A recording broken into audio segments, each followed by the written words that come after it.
351. In honour of priestly natures. I think that philosophers have always felt themselves furthest removed from that which the people, in all classes of society nowadays, take for wisdom.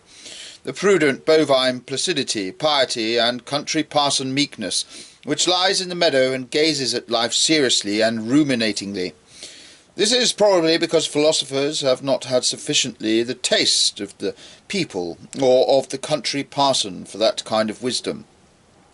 Philosophers will also perhaps be the latest to acknowledge that the people should understand something of that which lies furthest from them, something of the great passion of the thinker, who lives and must live continually in the storm cloud of the highest problems and the heaviest responsibilities.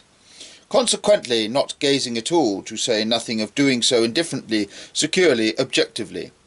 The people venerate an entirely different type of man, when on their parts they form the ideal of a sage, and they are 1,000 times justified in rendering homage with the highest eulogies and honours to precisely that type of men, namely the gentle, serious, simple, chaste, priestly natures, and those related to them.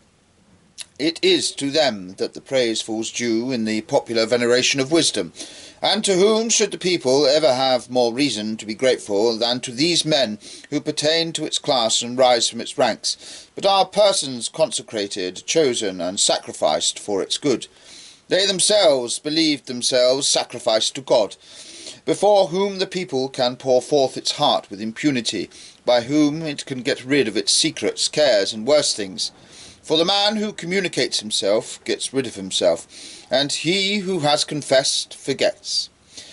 Here there exists a great need, for sewers and pure cleansing waters are required also for spiritual filth, and rapid currents of love are needed, and strong, lowly, pure hearts who qualify and sacrifice themselves for such service of non-public health department.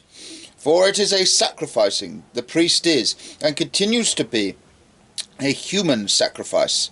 The people regard such sacrifice, silent, serious men of faith, as wise, that is to say, as men who have become sages, as reliable in relation to their own unreliability. Who would desire to deprive the people of that expression and that veneration?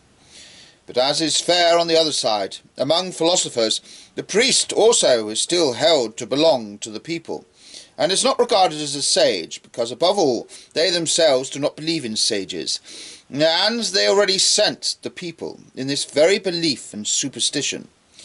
It was modesty which invented in Greece the word philosopher, and left to the play actors of the spirit the superb arrogance of assuming the name wise, the modesty of such monsters of pride and self-glorification as Pythagoras and Plato.